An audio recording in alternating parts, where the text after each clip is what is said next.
step by step nating i-discuss itong mga importanteng command, itong mga basic command sa AutoCAD. Kaya lang mga boss, kung bago pa lang kayo sa maliit pa lang nating channel, huwag nyo po sanang kalimutang pindutin muna pala yung subscribe. Pero isama nyo na rin po yung like at saka notification bell. Ito namang scale reference, no? Dito sa scale reference mga boss, parang rotate reference din lang ito, no? So ganito siya kung halimbawa meron tayong rectangle dito. Ito yung gagawin nating example, no? Tapos meron tayong line. Baguhin ko lang yung kulay. Halimbawa, meron tayong line. Itong side ng rectangle na ito, ipaparehas ko yung haba dito sa line na hindi naman natin alam kung ano yung haba, no? So, ilalapit ko lang yung line. Ididikit ko lang dito.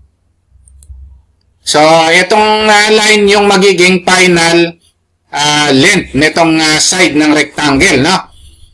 Ngayon, kung hindi natin alam yan, baka ang ginagawa ng iba, i-scale ito, tatansyahin yun, no? So, sa scale, merong scale reference mga boss, no? Select lang natin yung i-scale natin. Tapos, yung scale, i-type natin SC. Yun yung shortcut command ng scale.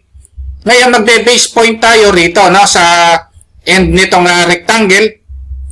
Tapos, specify scale factor daw. O, ipipik lang natin yung reference naman, no? Kung kanina nagtatype tayo ng R, ngayon, subukan naman natin pindutin itong reference na ito sa command line, no? O, pindutin natin yon. Ngayon, nanghihingi na siya ng specify reference length, no? Ang reference length, ito, yung dulo ng rectangle at saka yung kabilang dulo. Ayun, no? Ngayon, specify new length. Ang new length, ito ng dulo naman ng line naman. Ayun, no? So, ibig sabihin, itong line na ito, at saka itong side ng rectangle na ito, magkasinhaba na yan, no? Ayan yung tinatawag na scale reference, no?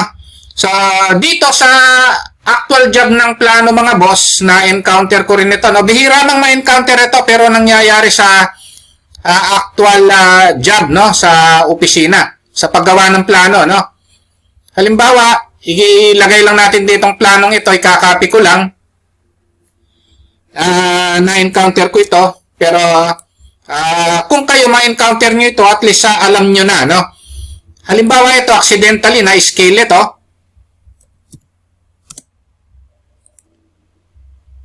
Ganyan ang pagkaka-scale, maaaring maliit yan or malaki. Ayan, no?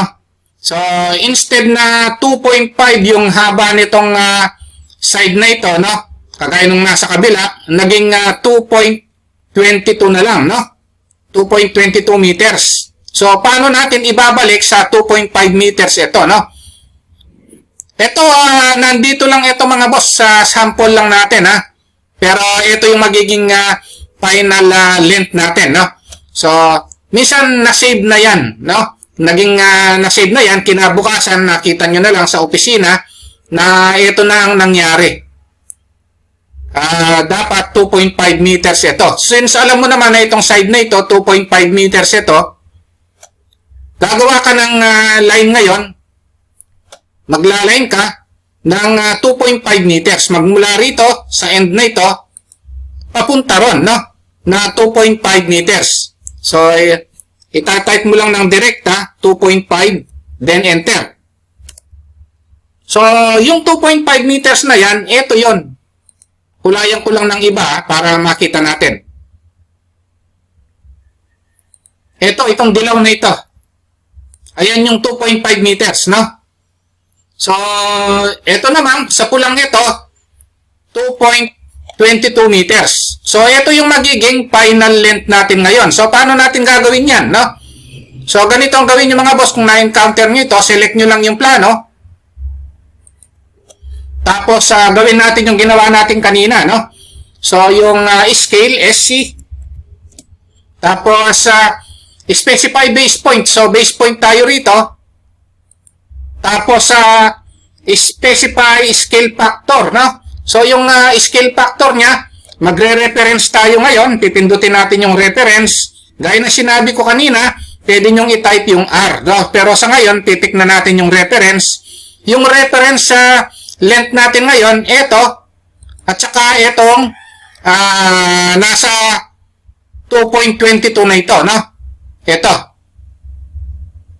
Ayan, ayun yung reference natin.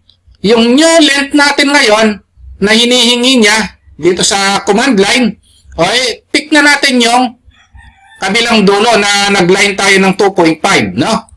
So, ito na yung mga boss na naging 2.5 na. So, tumama na yung mga length, dito, no? So, gayang-gaya na siya dito sa kabila, no? Kung na-encounter nyo man yan sa actual job, at least diniscuss natin dito sa video ito, no? Pero ako na-encounter ko ito, no? Bihira mang mangyari, pero nakaka-encounter po tayo ng ganyan sa actual job, no? Ayun yung scale reference, mga boss, no? Kung nagustuhan nyo po yung naging topic natin, wag nyo po sanang kalimutang pindutin muna yung subscribe, no, dito sa maliit pa lang nating channel. Isama nyo na rin po yung like at saka notification bell. Thank you very much at God bless po sa inyong lahat.